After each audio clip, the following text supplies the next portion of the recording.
प्रिय विद्यार्थियों, आज हम अपने बीए पार्ट सेकंड के सेकंड पेपर भारत के सांस्कृतिक इतिहास की मुख्य धाराओं के अंतर्गत विश्व को भारत की जो तकनीकी और विज्ञान के क्षेत्र में देन है उसके संदर्भ में हम अपने दूसरे वैज्ञानिक वराहमिहिर के बारे में बात करेंगे।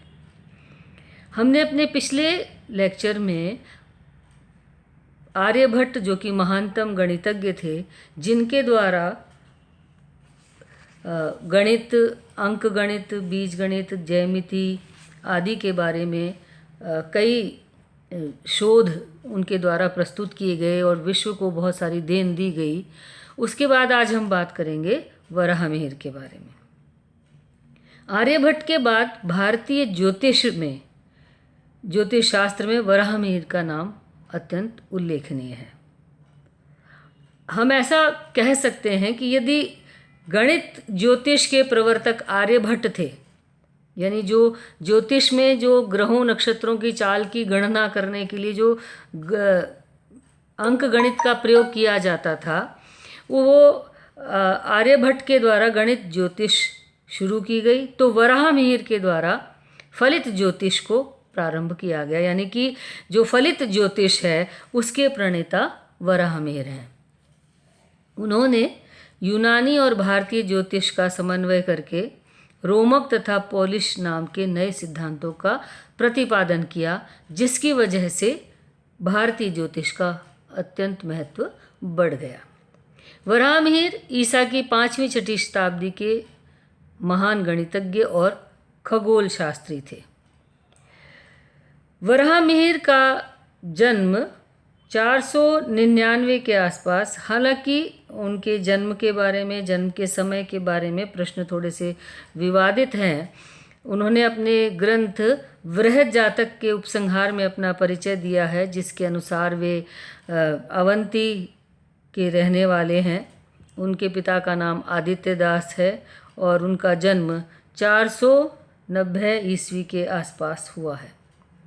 यानी वराहमिहिर का जन्म 499 में एक ब्राह्मण परिवार में हुआ था, जो कि उज्जैन में शिप्रा नदी के निकट कपित्थ, जो कि कायथा नामक गांव है, के निवासी थे। उनके पिता आदित्य दास सूर्य के उपासक थे और एक स्वयं ज्योतिषाचार्य थे। और वराहमिहिर ने अपने पिता से ही ज्योतिष विद्या को सीखा है। वराहमिहिर को आर्यभट्ट का समकालीन माना जाता है।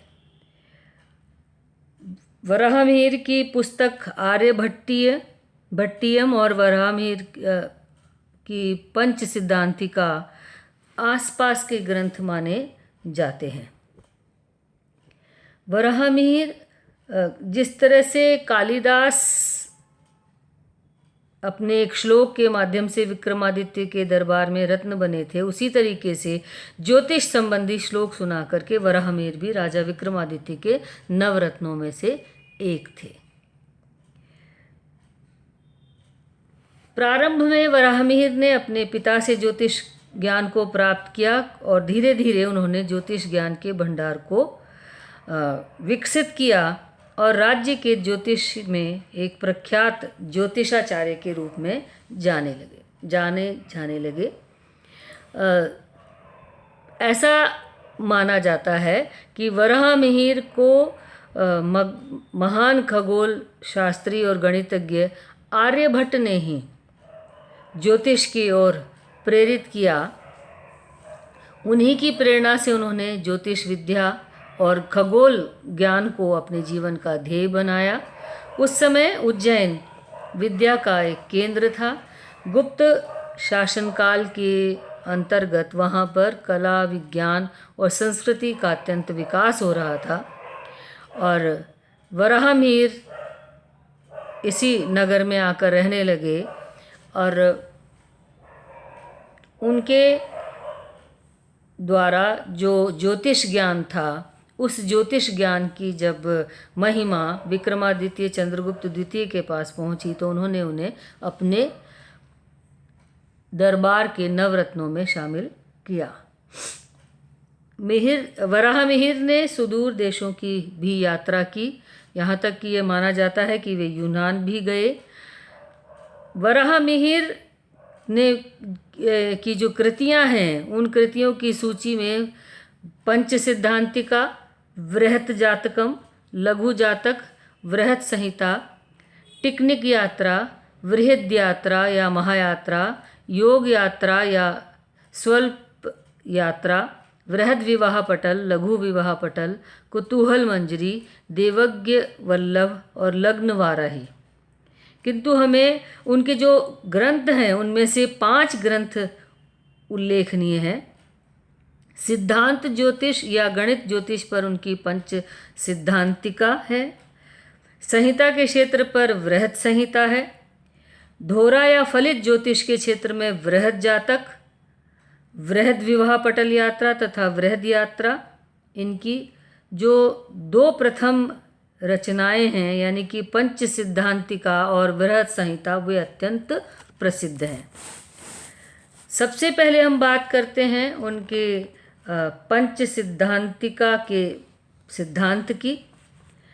पंच सिद्धांतिका ग्रंथ में कुल 18 अध्याय और 442 श्लोक हैं, जिनमें उन्होंने पोलिश, रोमक, वशिष्ठ, सूर्य और पितामह, इन 5 सिद्धांतों की चर्चा की है।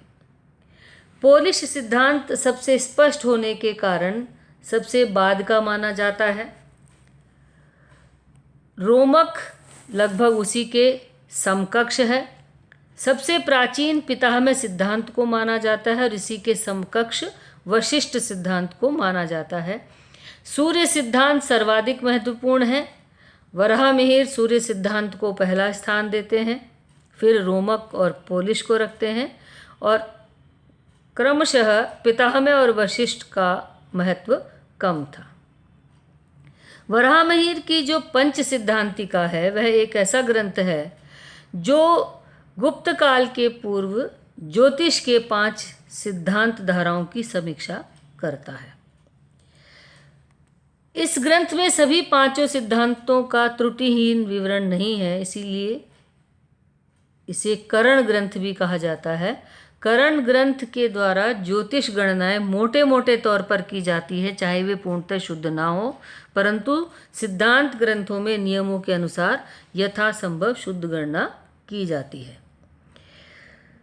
अब हम बात करते हैं 5 सिद्धांतों की। तो सबसे पहले हम बात करते हैं पितामह सिद्धांत। पंच सिद्धांतिका का 12वां अध्याय पितामह सिद्धांत का सारांश देता है। इस अध्याय में केवल 5 श्लोक हैं। इस सिद्धांत के रचनाकार पितामह नाम के ऋषि रहे होंगे। पितामह के अनुसार रवि और शशि का युग 5 वर्ष का होता है। 3 वर्ष में एक अधिमास होता है और 62 दिनों में एक तिथि का क्षय होता है। पितामह सिद्धांत का मत वेदांग ज्योतिष से मिलता जुलता है। उसी के अनुसार 5 वर्षों का युग माना जाता है। वर्ष में महत्तम दिनमान 18 मुहूर्त माना गया है और लघुत्तम दिनमान 12 मुहूर्त माना गया है। तो वर्तमान में भी जो भारतीय पंचांग है, उस पंचांग के अनुसार 3 वर्ष में एक अधिमास होता है और 62 दिनों में एक तिथि का क्षय होता है। दूसरा सिद्धांत है रोमक सिद्धांत। वराह मिहिर यूनान के ज्योतिष विज्ञान से अत्यधिक प्रभावित थे और उससे कारण ही उन्होंने रोमक सिद्धांत का अपने ग्रंथ में उल्लेख किया है।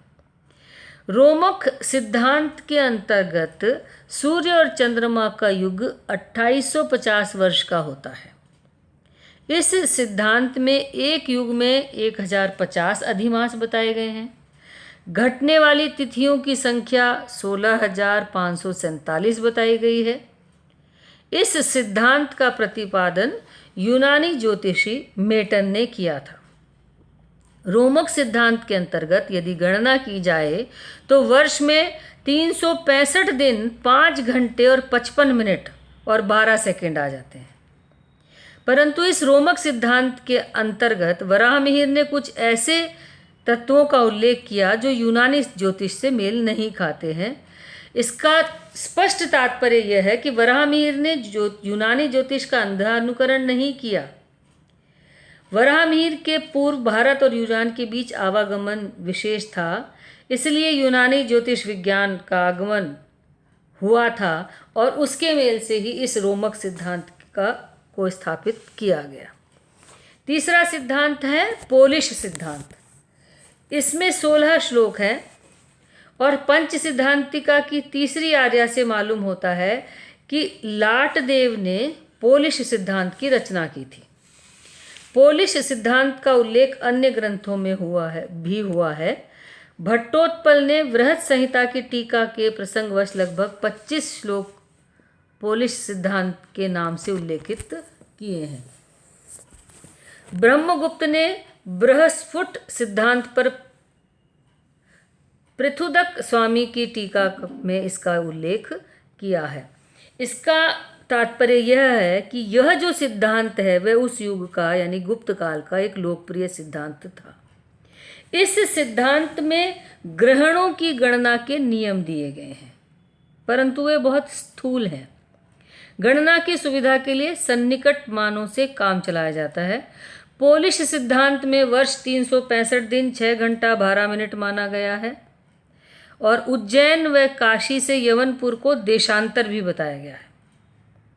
चौथा सिद्धांत है पंच सिद्धांतिका का वशिष्ठ सिद्धांत, जो कि बहुत ही संक्षेप में है और बहुत कुछ ये पितामह सिद्धांत की तरह से ही है, लेकिन यह पितामह सिद्धांत उतना अधिक शुद्ध नहीं है जितना यह शुद्ध है।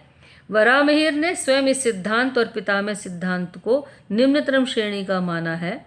वशिष्ठ सिद्धांत में राशियों की चर्चा की गई है, लग्न भी है और यह बताया गया कि रवि मार्ग का कौन सा भाग पूर्वीय क्षितिज से लगा हुआ है, परंतु सूर्य चंद्रमा आदि की मध्यक और स्पष्ट गतियों में भेद का ज्ञान इस सिद्धांत के कर्ता को नहीं था।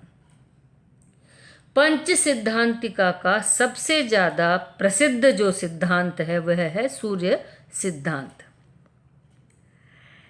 यह पृथक से भी प्रकाशित हो चुका है और इस पर कई टीकाएं प्रकाशित हो चुकी हैं और एक तरीके से यह ग्रंथ पंच सिद्धांतिका का सारांश है। और यह ग्रंथ प्राचीन ग्रंथ से अनेक बातों में भिन्न है। इसमें सूर्य सिद्धांत में 14 अध्याय हैं।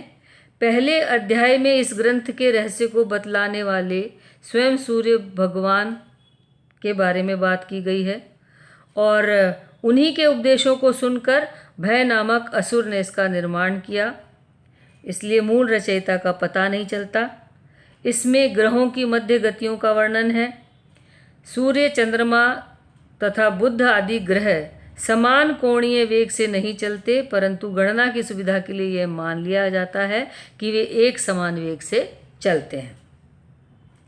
इस कल्पना के अनुसार गणना करने से जो स्थिति प्राप्त होती है उसे मध्यम जया मध्यम स्थिति कहते हैं। इस सिद्धांत के अंतर्गत वराहमिहिर ने गणना और वेद में अंतर आने पर बीज संस्कार की विधि से स्वकालानुसार शुद्ध करने की विधि भी बताई है। यानी जो गणना है और जो वेद है उसमें जो अंतर आ रहा है उसको बीज संस्कार विधि से शुद्ध करने की विधि बताई गई है। इसके अंतर्गत सूर्य चंद्रमा तथा अन्य ग्रहणों के भगणों की संख्या में परिवर्तन कर दिया जाता है और यह आश्चर्य की बात है कि सूर्य सिद्धांत के अनुसार निर्धारित सूर्यमान आज के सूर्यमान के बहुत निकट है। सूर्य चंद्रमा की जो सारिणी बाजेज ने अपने अनुवाद ग्रंथ में दी है उससे ज्ञात होता है कि सूर्य सिद्धांत के मान पर्याप्त शुद्ध हैं। आधुनिक जो सूर्य वर्षमान है वो है 365 दिन 6 घंटा 9 मिनट और 10.3 सेकंड। यानी जो एक साल है जिसे हम एक वर्ष कहते हैं उस वर्ष में 365 दिन हैं, 6 घंटे हैं, 12 मिनट है और 36.6 सेकंड है। यानी 365 दिन है, 6 घंटे 9 मिनट और 10.3 सेकंड है। और जो सूर्य सिद्धांत है उसमें जो सूर्य का वर्षमान है, यानी कि जो एक वर्ष के अंतर्गत जो दिनों की संख्या बताई गई है वह बताई गई है 365 दिन 6 घंटा 12 मिनट और 36.6 सेकंड। यानी कि आज के वर्ष की गणना से सिर्फ और सिर्फ 4 सेकंड, क्योंकि 9 मिनट 4 मिनट 9 मिनट आधुनिक समय में बताया जाता है और सूर्य सिद्धांत में 12 मिनट बताया गया, तो 9 3 12, तो 3 मिनट और 10.3 सेकंड है और 36.6 सेकंड है, तो इसका मतलब हुआ 26.6 सेकंड। तो 3 मिनट 26.63 सेकंड का डिफरेंस है वराहमिहिर के द्वारा बताए हुए सूर्य के वर्षमान का और आधुनिक समय का जो सूर्य वर्षमान है। इस प्रकार आजकल भी वैज्ञानिक गणना के समकक्ष होने के कारण सूर्य सिद्धांत की जो गणना है वो पर्याप्त शुद्ध, प्रामाणिक और यथार्थ मानी गई है और इसी के आधार पर पंचांगों का निर्माण होता है। पंच सिद्धांतिका के दूसरे अध्याय में ग्रहों की स्थिति स्पष्ट की गई है। ग्रहण के संदर्भ में चंद्रमा का व्यास 480 योजन बताया गया है और पृथ्वी के व्यास का योजन 1600 माना गया है, परंतु सूर्य का व्यास पृथ्वी से केवल 4 गुना बताया गया है, जो वास्तविकता से परे है। वैज्ञानिकों ने सूर्य को पृथ्वी से हजारों गुना बताया है। वराहमिहिर ने इस अध्याय में सूर्य ग्रहण पर प्रकाश डालने का प्रयास किया है, पर उनका गणित सही नहीं उतरा।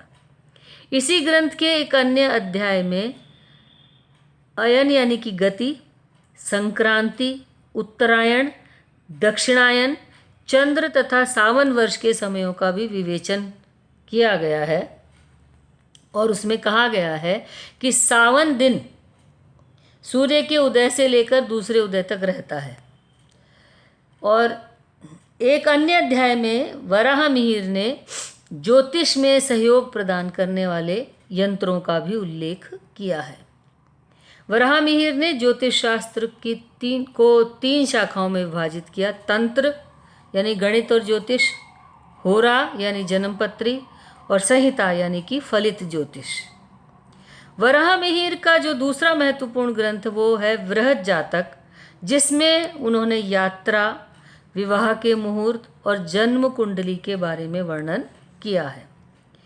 उनका जो बृहद जातक ग्रंथ है उसे विज्ञान और कला का विश्वकोश माना गया है। बृहद संहिता में उन्होंने सूर्य, चंद्र, नक्षत्रों की गति, उनका प्रभाव और भूगोल की विस्तृत व्याख्या दी है। मुहूर्तों, कुंडली आदि पर भी वराहमिहिर ने अपने विचार व्यक्त किए हैं। वराहमिहिर ने पर्यावरण विज्ञान यानी कि इकोलॉजी, जल विज्ञान यानी कि हाइड्रोलॉजी, भूविज्ञान यानी कि जियोलॉजी के संबंध में महत्वपूर्ण टिप्पणियां की हैं। उन्होंने यह बताया कि पौधों और दीमक, जो पौधे हैं और जो दीमक हैं, वो जमीन के नीचे पानी को इंगित करते हैं और आज भी वैज्ञानिक जगत में इस पर ध्यान दिया जाता है। संस्कृत व्याकरण में दक्षता और छंद पर अधिकार के कारण उन्होंने अपनी एक अनोखी शैली विकसित की और उनका जो विशद ज्ञान था उसकी वजह से उन्होंने खगोल जैसे शुष्क विषय को भी बहुत ही सरस बनाया, जिसके कारण उन्हें बहुत ख्याति मिली। त्रिकोणमिति का सूत्र वराहमिहिर ने प्रतिपादित किया कि आर्यभट्ट के द्वारा जो ज्या सारणी है उसको भी वराहमिहिर ने और अधिक शुद्ध बनाया। वराहमिहिर ने शून्य और ऋणात्मक संख्याओं के बीजगणितीय गुणों को भी परिभाषित किया। वराहमिहिर ने संख्या सिद्धांत नामक गणित ग्रंथ को भी रचा, जिसके बारे में बहुत कम लोगों को जानकारी है। ये जो ग्रंथ है इसमें उन्होंने उन्नत अंकगणित और त्रिकोणमिति के साथ साथ अपेक्षाकृत सरल संकल्पनाओं को भी लिखा है। वराहमिहिर ने वर्तमान समय में पास्कल त्रिकोण के नाम से प्रसिद्ध संख्याओं की खोज की। इसका उपयोग वे द्विपद गुणांकों की गणना के लिए करते थे और बृहत संहिता में उन्होंने संयोजकी के संबंध में कहा है कि 16 प्रकार के द्रव्य विद्यमान हों तो उनमें से किसी 4 को मिलाकर कुल 1820 प्रकार के इत्र बनाए जा सकते हैं। आधुनिक गणित की भाषा में कहें तो 16 गुणा 15 गुणा 14 गुणा 13 बटा 1 गुणा 2 गुणा 3 गुणा 4 = 1820। वराहमिहिर का प्रकाशिकी में भी योगदान था। उन्होंने कहा था कि परावर्तन कणों के प्रति प्रकीर्णन से होता है। उन्होंने अपवर्तन की भी व्याख्या की थी। वराहमिहिर के बारे में ये कहा जाता है कि उन्होंने भी ये कहा था कि पृथ्वी गोल है और वही न्यूटन से भी पहले, बहुत समय पहले उन्होंने ये कहा था कि कोई शक्ति ऐसी है जो कि चीज़ों को जमीन से चिपकाए रहती है और जिसे आज हम गुरुत्वाकर्षण कहते हैं। और इसके अतिरिक्त ग्रहण के बारे में उन्होंने जो अपना गणना प्रस्तुत की थी उसके अनुसार आज भी ग्रहण कब पड़ते हैं, यानी सूर्य ग्रहण और चंद्र ग्रहण कब पड़ेंगे, कब पड़ेंगे, इन सब की जो गणना है वह वराहमिहिर के सूत्रों के आधार पर बिल्कुल सटीक आज भी की जाती है। तो वराहमिहिर वो व्यक्ति हैं जिन्होंने बहुत पहले सूर्य के वर्षमान के बारे में, यानी जो आज हम एक साल के अंदर कितने दिन होते हैं, यानी पृथ्वी सूर्य के चारों तरफ चक्कर कितने समय में काटती है, उसके बारे में उन्होंने बहुत वर्षों पहले ही बताया था। साथ ही पृथ्वी गोल है और इसके बारे में उन्होंने मत प्रस्तुत किया था। और साथ ही उनके द्वारा गुरुत्वाकर्षण जैसा सिद्धांत तो नहीं उन्होंने बताया, लेकिन उन्होंने ये बताया कि कोई ना कोई ऐसी अद्भुत शक्ति है या एक ऐसी बिना देखी हुई शक्ति है जो कि सभी चीज़ों को पृथ्वी के साथ में जोड़कर रखती है। इसके बाद हम अपने अगले लेक्चर में चिकित्सा के क्षेत्र में भारत ने क्या देन दी उसके बारे में चर्चा करेंगे।